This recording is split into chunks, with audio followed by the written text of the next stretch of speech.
Alors, donc voilà l'énorme boîte. Donc ça c'est la boîte de base. C'est toujours intéressant les boîtes de base. On va voir que celle-là, on verra. On va voir ensemble.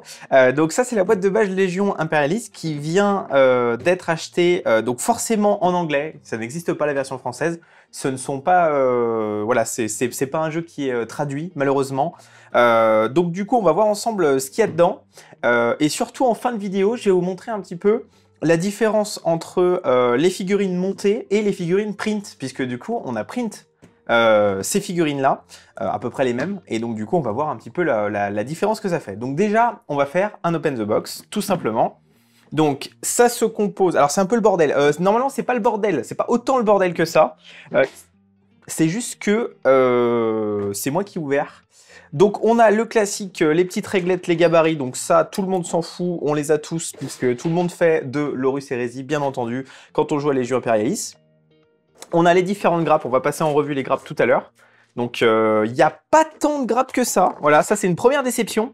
Quand vous ouvrez la boîte Léviathan, quand vous ouvrez par exemple les grosses boîtes de base Caventide, etc., vous avez énormément de grappes, c'est incroyable. Et ben là, il y a un petit tas de grappes, c'est un peu décevant. Il y a un gros poster, mais en fait qui... Enfin, c'est pas vraiment un poster, c'est un catalogue produit. Donc il n'y a pas une jolie illustration, dommage. Le livre de règles. Là par contre, il y a un beau petit pavé, on va voir ensemble, le livre de règles. Ensuite, là, on va avoir, je crois, des tokens. Donc ça, c'est les tokens, on verra ce que c'est. Le petit kit d'assemblage, bien entendu. Des petits décalcomanies comme d'habitude. Et donc, les dés. Bon, les dés, on s'en fout, c'est nul. Mais surtout, donc, les socles. Et on va voir que c'est des socles un petit peu particuliers qui sont déjà pré-texturés. Et ça, c'est vraiment très bien. Donc là, on a déjà fait une grande partie de l'open the box. Donc comme vous le voyez, je vais vous mettre le petit tas. Voilà.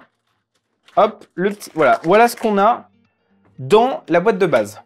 Pour à peu près 150 €, 140 €, 130 € en fonction de où vous l'achetez. Ouais, c'est pas ouf, honnêtement, en termes de grappes. C'est pas ouf en termes de quantité de figurines. Ma foi, c'est comme ça. Par contre, il y a le livre de règles et il y a cette quantité de figurines-là. Donc forcément, ça reste un must-have si vous voulez commencer Légion Impérialiste. On va voir un petit peu pourquoi. Donc déjà, on va vous montrer les socles. Alors les socles qui sont vraiment très bien parce que texturés. Alors ça, je comprends pas pourquoi Games fait pas ça. Faut vraiment qu'ils généralisent ça. Alors, je vais juste zoomer, voilà. Donc là, c'est les socles des Warhounds. On est sur du 80, il me semble, ou 60. Non, c'est pas du 60, c'est du 80, ça. Comme le Léviathan, comme le Dreadnought Léviathan. Donc là, on est sur, voilà, on est sur quelque chose de vraiment cool. C'est 2 fois les mêmes, c'est un peu dommage, mais bon, c'est toujours mieux que rien. Normalement, tous les socles Légion Imperialis ou Adeptus Titanicus ont des socles comme ça en fait. Donc ça c'est plutôt sympa. Et ensuite là, on a les socles de base. Du coup, alors retenez aussi que on n'est pas sur la hauteur classique, sur une hauteur classique de socle. J'en ai un ici. On va être à peu près sur du 3 mm. Donc ça c'est un socle classique 32 mm. On va être donc sur du 3 mm de haut. Là, on est sur du 1,5 à peu près. Donc, ils sont beaucoup plus plats. Forcément, comme les figurines sont plus petites, le jeu est plus ramassé sur lui-même. Donc, c'est logique. On est sur quelque chose d'un peu plus ramassé ici. Donc là, on en a vraiment énormément. Ça va faire une jolie armée. Et là, par contre, on a des différents. Donc ça, c'est plutôt cool.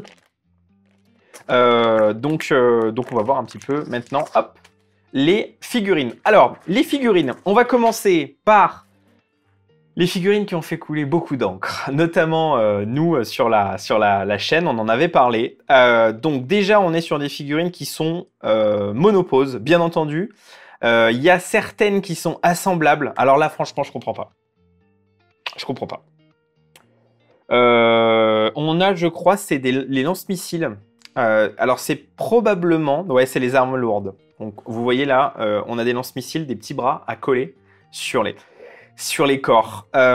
C'est probablement à cause des grappes plastiques, ça c'est clair. Et on a le contemptor qui est à assembler. On a le torse, les deux jambes, les deux bras. Donc on pourra choisir les armes. Honnêtement, c'est chiant. Alors pourquoi c'est chiant? J'aime de moins en moins assembler les figurines games parce que il y a trop de pièces pour rien. Je vous donne un exemple. Le Dreadnought Leviathan Forge World, j'en ai assemblé une trentaine. Dans les formations, à une époque, la moitié des élèves voulaient faire un Dreadnought Leviathan. Le Dreadnought Leviathan Forge, le pied, c'est une pièce. Le Dreadnought Leviathan Game Workshops, le pied, c'est 5 ou 6 pièces. Pour rien, quoi. Pour rien. Donc c'est hyper dommage. Moi, j'aime pas ça. J'aime bien quand il y a une complexité de figurines et qui, du coup, ça demande forcément une complexité d'assemblage. Mais là, honnêtement, c'est pas le cas, quoi. C'est vraiment pas le cas. Donc bon. Alors, sinon, ici, on est sur l'infanterie. C'est vraiment tout petit et donc pourquoi il y a eu énormément de problèmes, c'est parce que, alors si je zoome, voilà, je vais zoomer de ouf. Là, heureusement qu'on a une bonne caméra parce que là, franchement, c'est parce que en fait, c'est un monobloc et donc comme vous le voyez, les armes fusionnent avec les troncs notamment. Bon, je suis pas sûr que ça se voit vraiment en fait à cette échelle-là. Faudra voir. Mais bon, et ouais, effectivement, c'est un peu chiant, quoi. C'est un peu pénible pour ça. Sinon, on a quand même... hop, je vais dézoomer. On a quand même une escouade d'assaut. Donc par grappe. On a une escouade d'assaut avec différentes armes. On a une escouade de commandement, une escouade tactique classique, une escouade support lourd avec lance-missile, une escouade cataphractie. Alors ça fait la race de figurines, c'est sûr, mais il faut pas oublier qu'on est vraiment sur quelque chose de tout petit. Ça va quand même aussi. Donc là, pareil. Donc là, on a une deuxième grappe comme ça. Il y a énormément d'infanterie dans cette boîte. Assez peu de temps qu'au final. Donc ça, c'est les deux grappes Marines. On a la même chose en infanterie sur la grappe Solar Auxilis. Parce que oui, cette boîte correspond à une armée marine, une petite armée marine, c'est une petite armée Solar Auxilis. Donc là, on est sur les Solar Auxilis, qui sont, ma foi, d'assez bonne facture également. Donc là, on est avec... Donc là, ce que vous voyez en haut, c'est les sentinelles. Ensuite, on a les Ogrines. Beaucoup d'Ogrines. Ensuite, on a l'escouade de commandement, l'escouade H, l'escouade lance-flamme, donc support, et l'escouade laser, classique. Pareil, on est sur des toutes petites pièces. Là, je pense que c'est un truc, vous le coupez, vous le faites tomber, c'est mort. Là, vous retrouvez jamais la figurine. Donc, on a deux grappes comme ça, également. Hop. Ensuite, on s'attaque donc aux différentes grappes de chars. Donc, on a donc ça, c'est des Sicaranes. Donc ça, c'est une grappe de 2 Sicaranes. Hop, je vais vous dézoomer un peu. Bon, alors, pareil, on est sur une échelle toute petite et on est sur énormément de pièces à assembler. Alors d'un côté c'est cool parce qu'il y a beaucoup d'options, c'est sûr. Vous pouvez faire un Sicaran Omega, donc c'est-à-dire avec le lance-plasma. Vous pouvez faire un Sicaran classique avec les autocanons accélérateurs. Les tourelles, les armes de tourelles sont au choix avec un bolter lourd ou un laser. Vous pouvez même faire les armes de tourelles. Donc c'est plutôt cool, c'est sûr. Il y a quand même pas mal ça fait quand même pas mal d'ébarbage et ça fait quand même pas mal de petits trucs. Bon, ok. On va pas faire le rabat-joie. C'est cool d'avoir des options comme ça. Mais je sais pas si je préférerais pas avoir un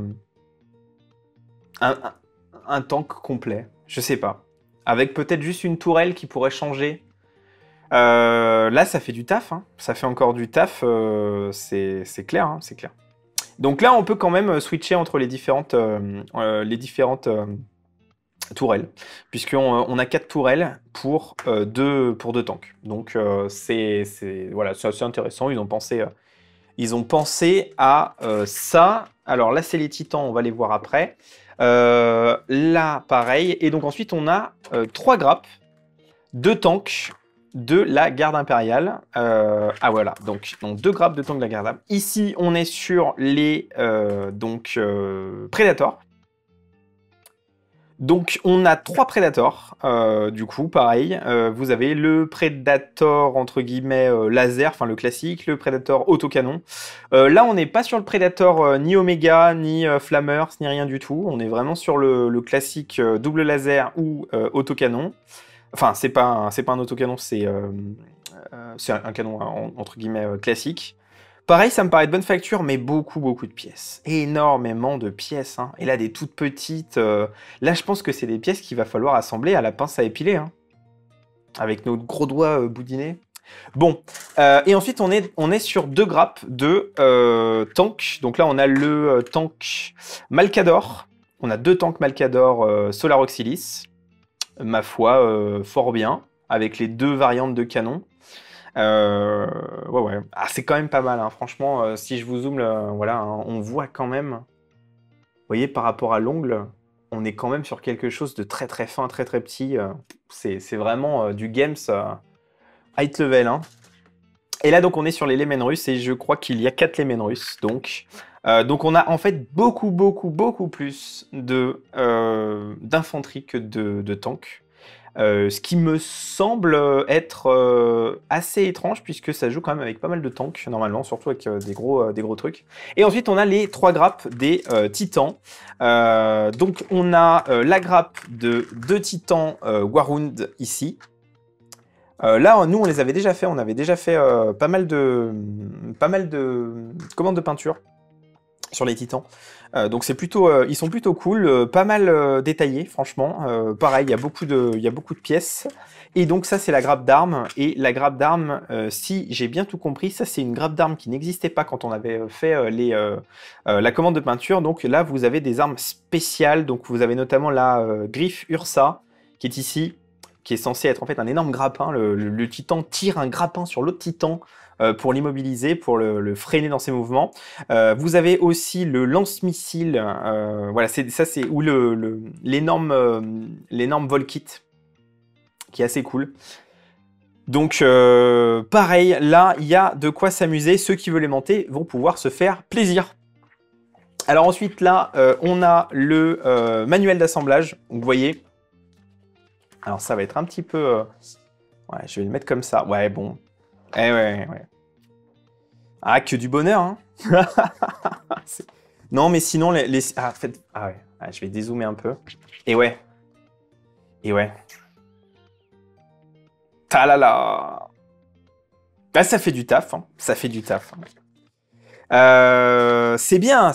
Il y a du détail, ça fait du taf. Alors, il est en couleur, intégralement en couleur. Je crois que c'est un des seuls que j'ai pu voir qui est intégralement en couleur, ce manuel d'assemblage. Pas mal. Pas mal. Oh, la jolie. Ça, c'est les illustrations qui font plaisir, ça. Putain. Faut faire un display, là. Tac. Ça, c'est les tokens. Alors, ça, c'est pour le jeu, en fait. Donc, on va s'en foutre un petit peu. Et là, donc, on a ensuite le pavé.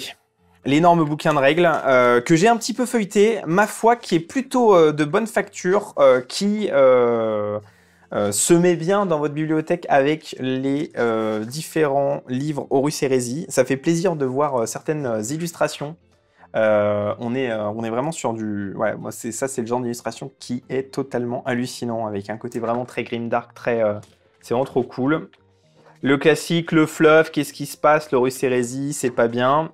Voilà, là vous avez un exemple de bataille avec la boîte de base. Ils auraient pu mettre, je pense, dans la boîte de base quelques petits décors, hein. Franchement, c'est pas donné. Un petit peu de décor, ça peut être cool quand même. Alors ok, je suis d'accord de ne pas mettre un Warlord ou un Warmaster, bien entendu, mais voilà, des petits décors, c'est quand même sympa, quoi. Dommage. Les règles, qui sont ma foi relativement simples, ça ressemble beaucoup à Apocalypse 40K qu'ils avaient sorti pour la V9 ou la V8, je sais plus. Le codex, enfin le codex, ouais, vous voyez le truc. Et surtout, voilà, moi ce qui m'intéresse, voilà, bon, là ça c'est les différentes, ça c'est les différentes missions, etc. Vous avez les codex, vous avez, ça marche à peu près exactement comme l'Horus Heresy. Vous avez le fluff au début, ensuite vous avez le. Alors ça, voilà, ça fait plaisir. Ça c'est de la photo qui claque. On a un War Master, on a des titans, on a des volants, on a beaucoup d'infanterie, il y a un Thunderhawks au milieu. Ça pète, c'est ça qu'on veut. On est une escouade de Dreadnought, les gars. Il y a une escouade de Dreadnought. Combien t'en veux des Dreadnoughts? J'en prends 6. Bam, mais vous avez une escouade de Dreadnought. Non, mais ça, c'est cool. Ça, c'est vraiment, vraiment cool. Par contre, le champ de bataille, alors je crois que le champ de bataille ça se joue sur du 60 par 48, donc le truc classique 40K. Mais lui, il est beaucoup plus grand, il me semble. Hein. Lui, on est sur une partie peut-être Apocalypse. Bon, de toute façon, en fait, c'est pas très important. Voilà.